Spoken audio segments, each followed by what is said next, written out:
Hello guys, welcome back to my channel. आज हम करेंगे साइंस का टॉपिक जिसका नाम है हार्मोन। हार्मोन वैसे तो कई तरह के होते हैं, लेकिन आज हम करेंगे खुशी के हार्मोन। तो जैसे कि आप जानते हैं, खुशी का जो सीधा संबंध होता है वो हमारे मन मस्तिष्क से होता है। और खुश हम जब होते हैं, जैसे हमारा कोई काम पूरा हो गया हो या हमारी कोई इच्छा पूरी हो गई होती है, तो हमें खुशी की अनुभूति होती है। और इस खुशी की अनुभूति को हमारे मस्तिष्क में उपस्थित हार्मोन नियंत्रित करते हैं, और इन्हीं हार्मोन को हम बोलते हैं खुशी के हार्मोन।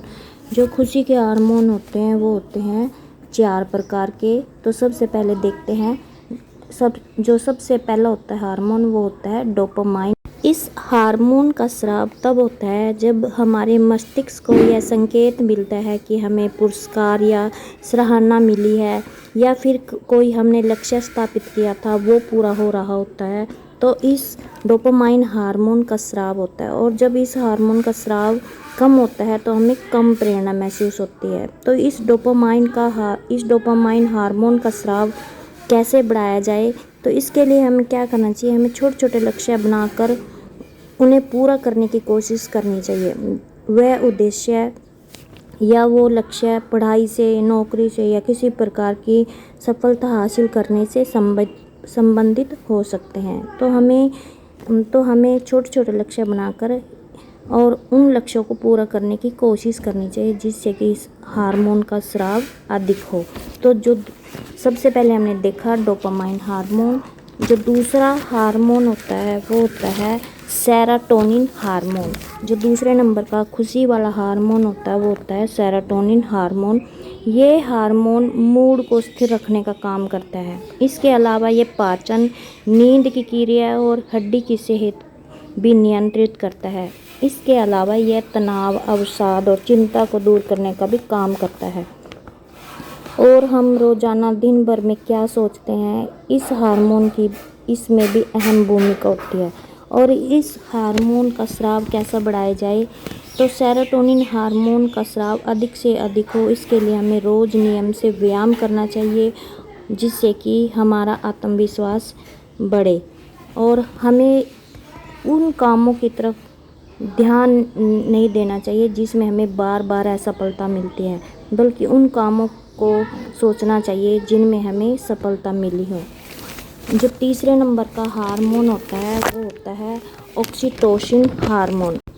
यह हार्मोन लव हार्मोन के नाम से भी जाना जाता है। इसके स्राव बढ़ने से रिश्तों में मजबूती और प्रेम बढ़ता है। अभिभावकों और बच्चों के रिश्तों को मजबूत करने में भी इस हार्मोन का बहुत ही अहम रोल होता है। और जैसे कि बच्चों को स्तनपान कराते वक्त, या किसी को गले लगाते वक्त, या कोई जानवर घर में पाला हो उसके साथ खेलने से भी इस हार्मोन का स्राव बढ़ता है। और इस हार्मोन का स्राव अधिक से अधिक बढ़े, इसलिए हमें दोस्तों और परिवार के साथ समय व्यतीत करना चाहिए। हो सके तो उनको गले भी लगाकर प्रेम जाहिर करना चाहिए। जो फोर्थ नंबर का हार्मोन होता है वो होता है एंडोर्फिन हार्मोन्स।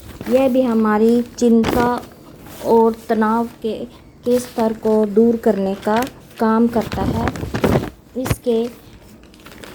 यह हार्मोन भी हमारी तनाव और दर्द के स्तर को कम करने का कार्य करता है, और ये मन को खुशी देने का काम भी करता है। और जब इस हार्मोन का स्राव कम होता है तो हमें अच्छा महसूस नहीं होता। यह हार्मोन तनाव, अवसाद और चिंता को दूर करने के लिए बहुत ज़रूरी है, और हमें इस हार्मोन का स्राव अधिक से अधिक बढ़े, इसके लिए हमें हंसने के बहाने ढूंढने चाहिए। इसके अलावा हमें ऐसे लोगों के साथ मिलना चाहिए जो हमें अधिक से अधिक हंसाए, और हमें अपनी पसंद का खाना चाहिए। वह अपनी मनपसंद की किताबें, मैगजीन या संगीत सुनना चाहिए, मैगजीन पढ़नी चाहिए, जोक्स पढ़ने चाहिए या कॉमेडी शो देखने चाहिए, जिससे कि इस हार्मोन का स्राव अधिक से अधिक हो। तो हमने देखा कि हमें जो खुशी देते हैं वो हार्मोन 4 तरह के होते हैं। नंबर 1 डोपामाइन, दूसरा है सेरोटोनिन हार्मोन, तीसरा है ऑक्सीटोसिन हार्मोन जिसे हम लव हार्मोन भी कहते हैं, और 4th नंबर का हार्मोन है वो है एंडोमॉर्फिन हार्मोन।